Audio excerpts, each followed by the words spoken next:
পৃথিবীর সুখী মানুষ দেখুন, এর নেই কোনো ভাবনা চিন্তা, আয়ের উৎস বা কোথা থেকে আসবে। আরামসে খায় দায় ঘুমায় ল্যাং মেরে। আবার কোনো ভুল ত্রুটি হলে কিন্তু সে আমাকে আঁচড়ে কামড়ে কিছুই রাখে না। দেখুন প্রিয় ভিউয়ার্স, তিল তিল করে যেমন বীজ থেকে শস্য দানা হয়ে বড় হয়, প্রত্যাশায় থাকি ফল আসার, সেই রকমের ছোট্ট ছোট্ট ক্ষুদ্র ক্ষুদ্র বিজনেসম্যান যারা আমাদের মতো মধ্যবিত্ত ফ্যামিলির আছে, ওরাও তিল তিল করে ছোট ছোট ব্যবসা শুরু করে একদিন স্বপ্ন দেখে বড় হওয়ার। সেই স্বপ্ন যদি দীর্ঘ 11 বছর পরে দেখে ঘুম থেকে উঠে যে পুড়ে ছাই, তখন আর বেঁচে থেকে লাভ কি প্রিয় ভিউয়ার্স? বুঝে গেছেন কি বলতেছি?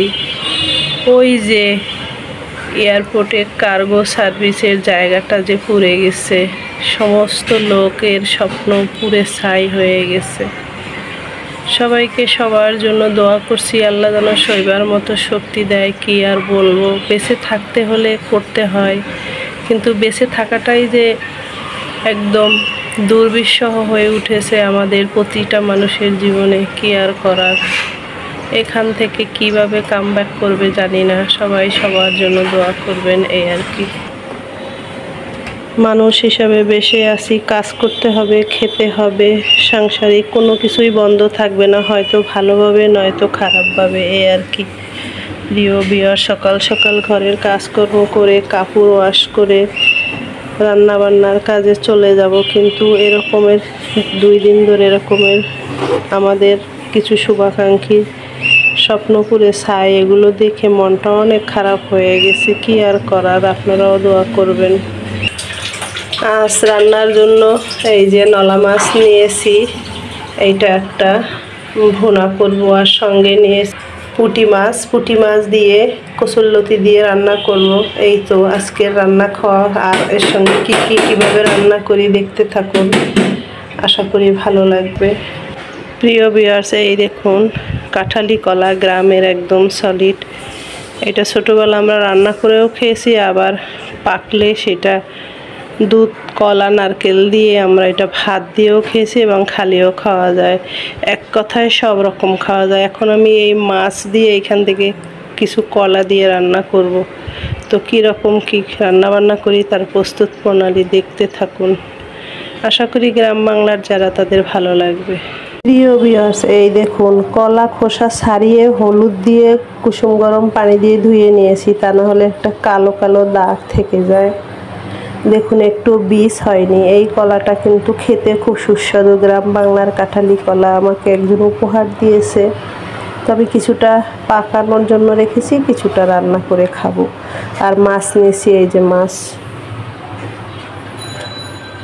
হলুদ দিয়ে দিলাম, লবণ দিয়ে দিলাম, লবণ হলুদ দিয়ে ফাইন করে মেখে নেব।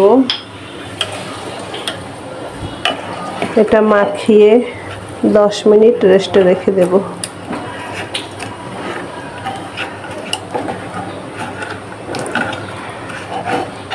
এই কলাটা ভাজা, ঝোল, রান্না, এমনি আলুর সঙ্গে মিশিয়ে ভাজি, সবটাই খাওয়া যায়। খেতে কিন্তু সুস্বাদু। গ্রামে কিন্তু এইসবই খায় মানুষ, একদম অর্গানিক খাওয়া দাওয়া। তো মাছ কলা মেখে 10 মিনিট রেস্টে ফিরে আসছি আবার। তো মেখে রেস্টে রেখে এবার ভাজাভুজির পালায় চলে আসলাম। একদম গরম কড়াইয়ে ভাজাভাজি করব, তার জন্য তেল দিয়ে ছড়িয়ে নিলাম। বিসমিল্লাহ। মাছ আর কলা একত্রে ভেজে নেব একদম ফাইন করে।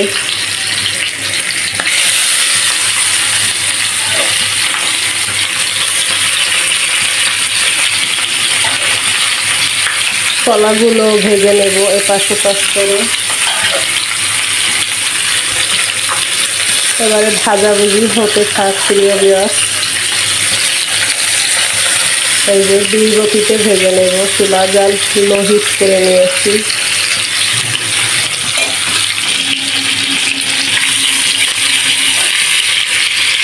কলা ভাজা হয়ে গেছে, এক পাশ উল্টে নিচে ব্রাউন কালার হয়েছে।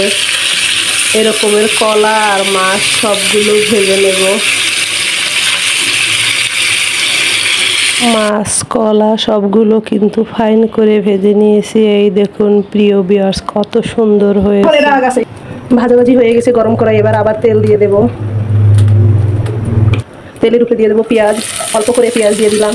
এবারে পেঁয়াজটা হালকা করে ভেজে নেব। পেঁয়াজ ভাজা হয়ে গেছে, এবার দেব সরিষা, রসুন, আদা, জিরা বাটা,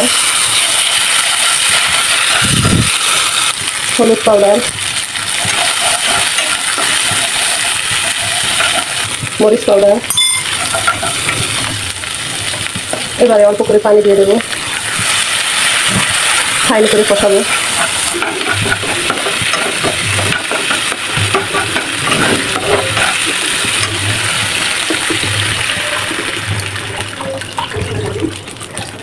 তো ঝোলের জন্য পরিমাণ মতো পানি দিয়ে জাল দিয়ে নিচ্ছি। ফিরে আসছি আবার। টকবক করে ফুটে উঠছে। এবার এক এক করে মাছ, কলা ভাজা সবগুলো দিয়ে দেবো একদম। আর মাঝারি জালে জাল দিয়ে নেব 5 মিনিট। ঝোলটা যেন টেনে গায়ে গায়ে চলে আসে সেই অবধি। তো সব কিছু দেওয়া তো হয়েই গেল। এবারে 2-3টা কাঁচামরিচ দিয়ে দেব।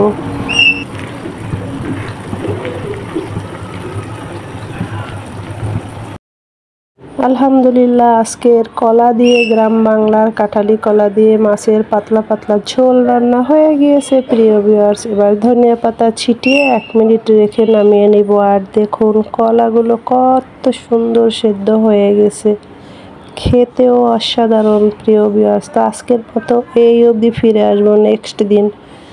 আপনারা ভালো থাকবেন, সুস্থ থাকবেন, নিরাপদে থাকবেন। আল্লাহ হাফেজ।